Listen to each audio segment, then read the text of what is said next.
सलाम, नमस्ते, सत श्री अकाल। मैं हूं रजा और आप देख रहे हैं रजाग्राफी की अंतरराष्ट्रीय प्राइम टाइम रिपोर्ट। एक ऐसी रिपोर्ट जिस रिपोर्ट के अंदर दुनिया की तमाम बड़ी खबरें आसान और बहुत ही सिंपल लैंग्वेज में आपको समझाई और दिखाई और बताई जाती है।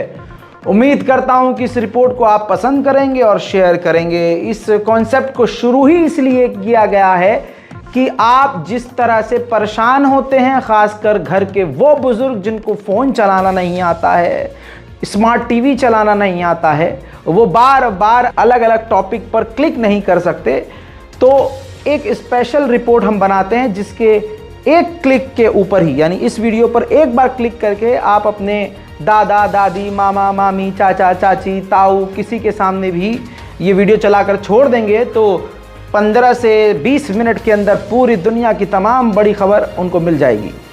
तो ये सेशन, ये सीरीज़ हमारे बुज़ुर्गों के नाम, वरना यूट्यूबर 5 मिनट में बहुत कुछ करके निकल जाते हैं, फिर अगली वीडियो, फिर दूसरी खबर पर, फिर अगली वीडियो तीसरी खबर पर, अगली वीडियो चौथी खबर, पांचवी खबर पे, समझ रहे हो।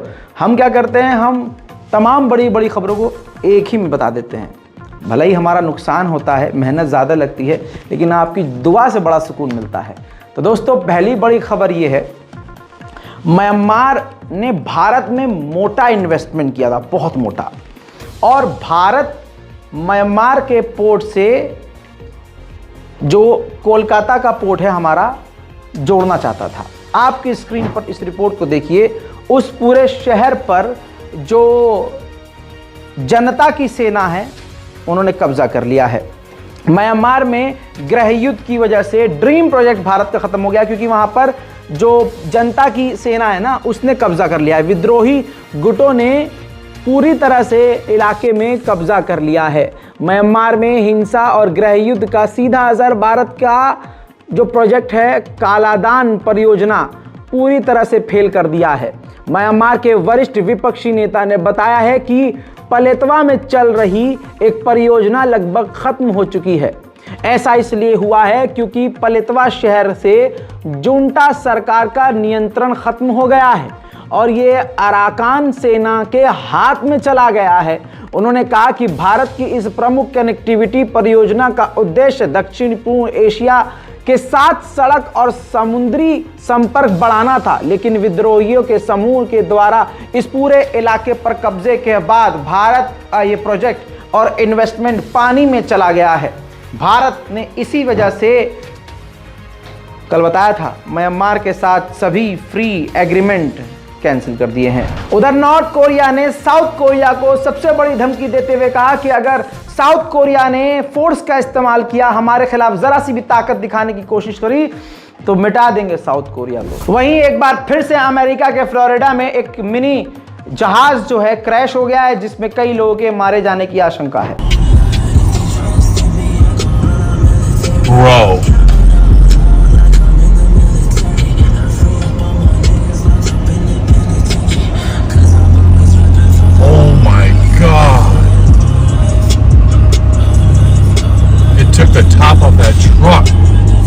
उधर कोविड-19 के बाद पहली बार नॉर्थ कोरिया ने अपना बॉर्डर खोल दिया है। बॉर्डर खोलते ही 100 रूसी टूरिस्ट सीधा पहुंच गए हैं। तस्वीरों में देखिए, ये ट्रेन है जो ट्रेन के जरिए नॉर्थ कोरिया पहुंचे हैं रूसी टूरिस्ट, और चंद तस्वीरें आपके सामने जिसमें आप देख सकते हैं 100 लोगों का नॉर्थ कोरिया ने, जो रूसी टूरिस्ट हैं, उनका स्वागत किया। मेरे दोस्तों, अमेरिकी पत्रकार जिसने पुतिन का इंटरव्यू लिया था, उसका पूरा इंटरव्यू सामने आया, जिसमें उसने खुलकर पूछा कि ये बताइए वो गैस पाइपलाइन किसने उड़ाई थी, तो पुतिन ने हंस के कहा कि आपने, यानी अमेरिका की CIA ने। और उन्होंने ये भी कहा कि हमारा कोई इरादा नहीं है कि हम लातविया या पोलैंड पर हमला करें, पुतिन ने कहा। और साथ में ये भी कहा कि हम इतने कमजोर नहीं हैं, यूक्रेन हमसे जीत नहीं सकता और जीत हमारी है। Who blew up Nord Stream? You for sure. I was busy that day. Nate, do you have I did not blow up Nord Stream.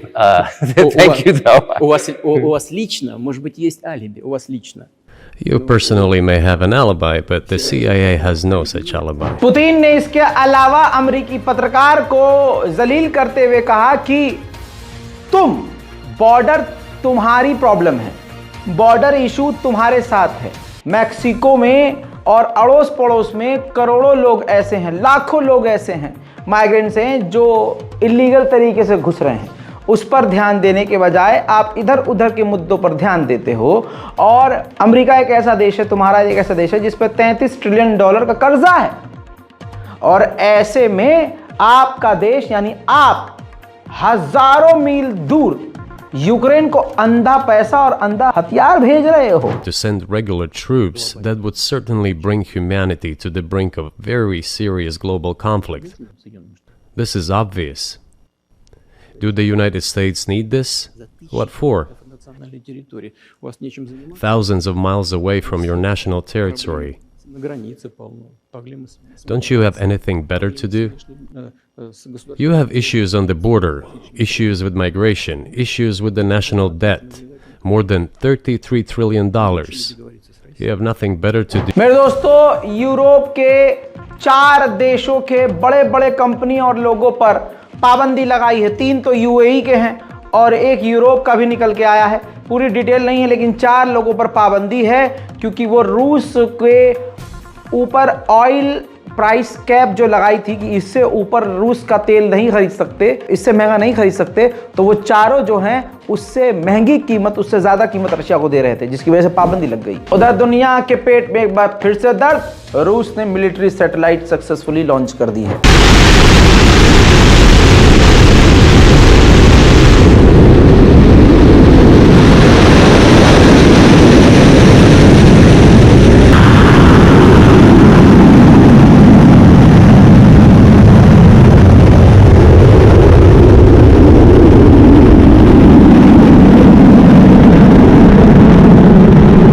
उधर डेनमार्क ने वार्निंग दी है कि रशिया 3 से 5 सालों के अंदर किसी भी नेटो के देश पर हमला कर सकता है।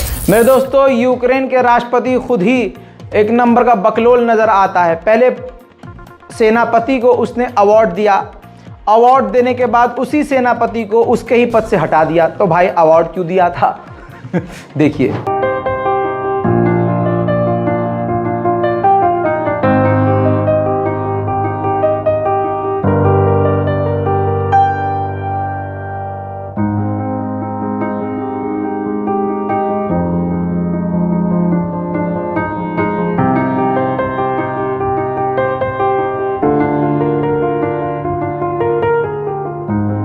अब नहीं पता सेनापति को क्यों हटाया, लेकिन सेनापति के हटने के बाद यूक्रेन के राष्ट्रपति के खिलाफ जनता सड़कों पर है। कह रही है कि सरासर गलत किया है, हमारे पसंदीदा सेनापति को हटाकर सबसे गलत कदम उठाया है, जिसके खिलाफ लोग सड़कों पर हैं।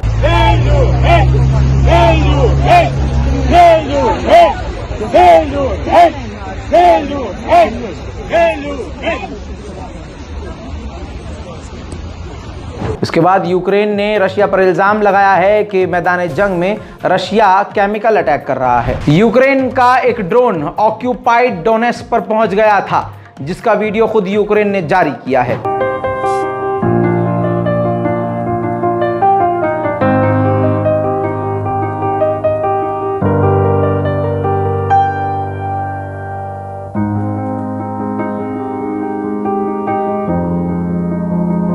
इक्वाडोर ने अपने सोवियत संघ के पुराने वक्त के खतरनाक हथियारों को अमेरिका को सौंप दिया है। अमेरिका इसके बदले $200 मिलियन इक्वाडोर को देगा और वो फिर हथियार तेजी से यूक्रेन पहुंचेंगे। वहीं रूस के अंदर एक ऑयल रिफाइनरी, ऑयल फैक्ट्री के ऊपर ड्रोन हमला हुआ, जिससे बड़ा धमाका हुआ।